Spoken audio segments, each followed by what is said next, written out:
Selain daripada RTM 75 tahun, mana rupanya Jabatan Kebajikan Masyarakat juga meraihkan ulang tahunnya yang ke-75.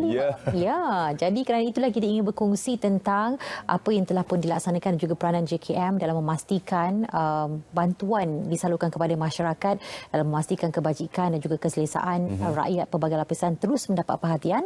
Kita bawakan tetamu pada waktu ini iaitu Puan Rosmah Wati Ishak, Timbalan Ketua Pengarah Strategik Jabatan Kebajikan Masyarakat. Assalamualaikum. Waalaikumsalam, Mani dan Terence.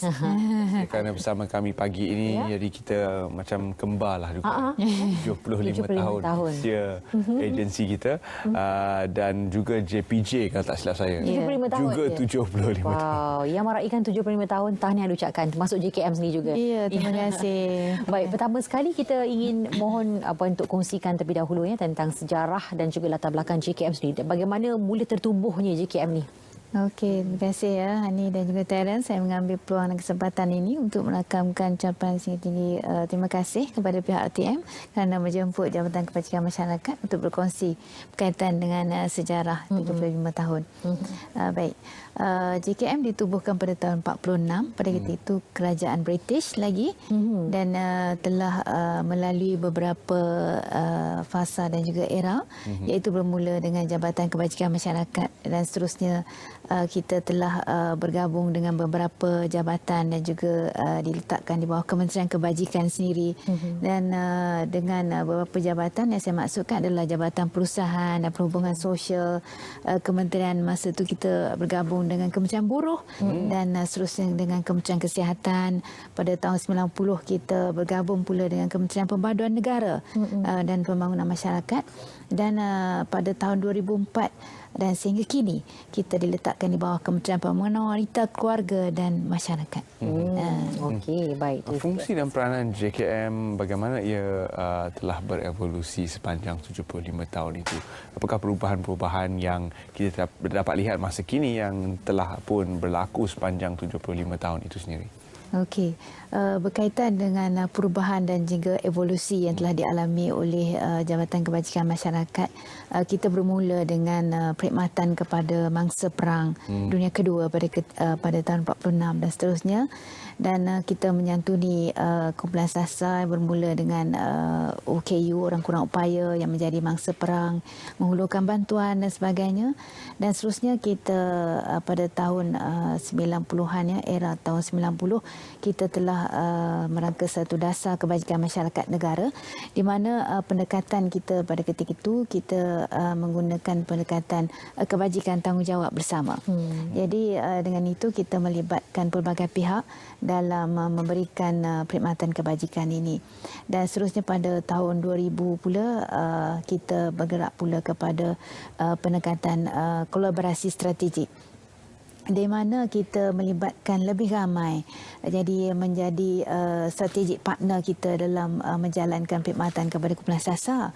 Jadi antaranya kita telah pun berkolaborasi dengan pelbagai jabatan, agensi dan seterusnya, juga kita bersama dengan NGO yang mana kita namakan sebagai Pertubuhan Sukarela Kebajikan. So mereka ini sebagai strategic partner kita dalam menyantuni kumpulan-kumpulan sasar, terutamanya kumpulan sasar utama iaitu kanak-kanak, warga emas dan OKU. Jadi mereka juga turut menjalankan perkhidmatan seperti menyediakan khidmat pusat jagaan dalam bentuk kediaman ataupun harian, yang mana yang ini telah memberikan menjadi pelengkap kepada perkhidmatan kebajikan. Okey, baik.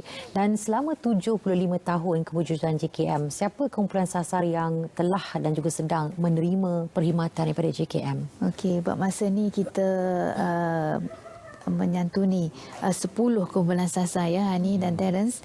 10 kumpulan sasar antaranya yang utama iaitu kanak-kanak, warga emas dan juga OKU, dan seterusnya terdapat juga kumpulan sasar iaitu orang papa, dan seterusnya mangsa pemerdagangan orang, dan seterusnya kita juga menyantuni mangsa-mangsa bencana, termasuklah juga COVID ini ya. Dan seterusnya kita juga ada pesalah muda, komuniti rentan dan begitulah. Seterusnya juga keluarga, terutamanya keluarga miskin yang mana kita menghulurkan bantuan kepada mereka yang memerlukan, keluarga miskin ini, anak-anak mereka dan sebagainya, yang mana ini adalah merupakan sumbangan terbesar lah, ataupun perkhidmatan yang terbesar di bawah Jabatan Kebajikan Masyarakat. Kita telah membelanjakan peruntukan yang lebih daripada 90% daripada peruntukan jabatan disalurkan kepada kumpulan SASA ini. Apakah antara cabaran yang mendepani JKM dalam menyantuni semua golongan SASA ini? Kerana apabila kita dengar jumlah bilangan orang yang disantuni oleh JKM dan komposisi mereka, kita pun dapat bayangkan bahawa setiap kumpulan SASA ini memerlukan kepakaran dan perhatian yang berbeza. Jadi apakah cabaran utama JKM dalam menyantuni setiap satu? Okay, berhubung kait dengan cabaran kita dalam menyantuni 10 kumpulan SASA ini, dan kita dalam kita melaksanakan kerja itu, kita mempunyai beberapa peruntukan ataupun dasar yang memayungi perkhidmatan kita ya. Antaranya adalah di bawah Jabatan Kebajikan Masyarakat kita ada lebih daripada 4-5 akta yang kita memegang kepada akta tersebut. Antaranya yang utama adalah akta kanak-kanak 2001, ya, akta orang papa, akta pusat jagaan, akta taska dan sebagainya. So sebenarnya dari segi cabaran ya dalam usaha kerajaan untuk memastikan perkhidmatan ini sampai kepada kumpulan SASA, kita nak memastikan bahawa tiada yang terpinggir daripada menerima perkhidmatan kita. So kalau kita dari segi evolusi yang dialami ya, kalau dulu kita kata perkhidmatan ini nama Jabatan Kebajikan Masyarakat, perkhidmatan kebajikan sahaja. Sebenarnya daripada teras perkhidmatan kita bermula daripada pencegahan, pemulihan, perlindungan, pembangunan dan juga pengintegrasian. Ini bermakna kita menekankan elemen pembangunan di situ. Jadi di samping kita menghulurkan bantuan, kalau Jabatan Kebajikan Masyarakat sinonim dengan bantuan, kita mengubah sedikit paradigma ini kepada pembangunan. Maknanya kumpulan SASA ini perlu kita perkasakan, dan juga di samping itu komuniti. Dengan itulah terdapatnya pelbagai program perkhidmatan yang kita sediakan melibatkan komuniti juga. So beberapa program pun yang telah menjadi yang menjadi kira boleh melibatkan sukarelawan kita dan sebagainya. So yang ini dah menjadi daya tarikan ya kepada komuniti yang telah semakin ramai melibatkan diri dalam program-program kita. Ya, dan kalau kita lihat dari segi evolusi JKM sendiri, contoh dalam Dasawarsa 6 2000 sampai 2010, pemerkasaan potensi klien melalui program ekonomi dan juga nilai tambah kepada pengetahuan dan juga kemahiran dalam profesion kerja sosial. Dan begitu juga untuk yang ke-7 2010 hingga tahun 2020 menyantuni rakyat dan juga keprihatinan dalam menghadapi pandemik COVID-19 yang menuju ke arah masyarakat yang produktif dan juga penyayang. Jadi bukan sekadar memberi sumber kebajikan juga kepada mereka, tetapi memberi mereka ruang dan peluang untuk mereka mencipta peluang pada diri mereka sendiri juga. Baik, jadi kita percaya juga dalam menyediakan perkhidmatan pada situasi pada hari ini dengan cabaran serta masalah sosial yang agak kompleks, mana tentunya JKM sendiri berhadapan dengan ekspektasi yang cukup tinggi daripada kalangan masyarakat umumnya dan juga kumpulan SASA JKM khususnya. Jadi kalau kita boleh kongsikan apa antara usaha-usaha yang telah diambil oleh JKM dalam memastikan JKM kekal relevan dan juga memenuhi ekspektasi masyarakat dan juga kumpulan SASA ini. Okey, baik. Berkaitan dengan perkhidmatan ya, kita beri ataupun saya berkongsi secara umum perkhidmatan kita yang telah mengalami beberapa evolusi ini ya, di mana approach ataupun pendekatan yang kita gunakan adalah penglibatan komuniti. Ya, antaranya program yang Hani sebutkan tadi berkaitan dengan program 2 Years Exit Program. Ini diperkenalkan kepada kumpulan SASA penerima bantuan, khususnya penerima bantuan bulanan JKM yang kini telah mencecah kepada angka 500,000 rakyat Malaysia yang menerima bantuan bulanan yang telah ada lebih daripada 7 hingga 8 skim bantuan bulanan yang ditawarkan kepada rakyat. Jadi pada tahun ini juga telah mendapati bahawa telah pun kerajaan Malaysia telah meluluskan kenaikan kadar bantuan ini yang akan saya yakin ini juga akan memberikan lebih ramai kumpulan sasar yang akan mendapat manfaat daripada program ini. Jadi dengan itu program pembangunan yang diperkenalkan pada klien yang produktif. Jadi mereka ini diberikan suatu tempoh ya untuk mereka mempersiapkan diri atau memperkasakan diri mereka agar mereka ini tidak selama-lamanya di dalam orang kata di dalam jaringan keselamatan yang untuk menerima bantuan ini. Mereka pastinya perlu berdikari, perlu melalui proses pembangunan itu dan supaya kita kata miskin ini tidak diwarisi dan sebagainya.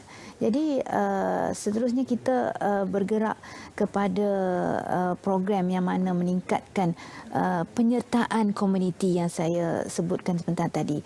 Antaranya kita ada program menyediakan pusat aktiviti warga emas. Terdapat lebih 140 buah pusat aktiviti warga emas yang beroperasi di seluruh Malaysia. Jadi ini kita menyasarkan mensasarkan ya di setiap parlimen ada satu pawai ini yang mana warga emas ini adalah pusat beraktiviti yang dalam bentuk harian. So mana-mana yang anak-anak yang ingin menghantar ibu bapa mereka untuk melaksanakan aktiviti di sana, jadi pelbagai program aktiviti disediakan untuk mereka. Agar mereka ini kekal aktif produktif. Dan seterusnya juga kita ada program untuk OKU iaitu program pemulihan dalam komuniti. Jadi pusat-pusat ini diletakkan di dalam komuniti itu, komuniti yang running di bawah NGO. Jadi terdapat lebih pula 500 buah. Jadi sekarang ni dah ada sehingga Februari dah ada 564 buah PDK yang beroperasi. Yang mana memberikan manfaat kepada lebih daripada 18,000 OKU di seluruh Malaysia. Jadi juga pelbagai program dan aktiviti yang untuk tujuan pemulihan OKU disediakan di sana. Okey, baik. Saya Jadi ucapkan ribuan terima kasih kepada semua anggota kerja JKM sebenarnya yang terlibat di seluruh negara dalam menyantuni pelbagai kumpulan sasar yang kita bincangkan dan juga terus menjalankan kerja-kerja kebajikan di seluruh negara. Sekiranya anda ingin berhubung secara maya bersama dengan JKM, ini adalah antara capaian yang boleh anda gunakan iaitu melalui laman sosial Facebook mereka. Dan anda juga boleh terus melibatkan diri dalam program-program yang dibangunkan oleh JKM untuk bantuan komuniti-komuniti di seluruh negara. Baik, jadi kita ucapkan terima kasih sekali kepada Puan Rosmawati Ishak, Timbalan Ketua Pengarah Strategik Jabatan Kebajikan Masyarakat bersama-sama kami pada waktu ini. Sekali lagi tahniah kepada JKM untuk ulang tahun yang ke-75. Okey, terima kasih Hania dan Terence. Baik.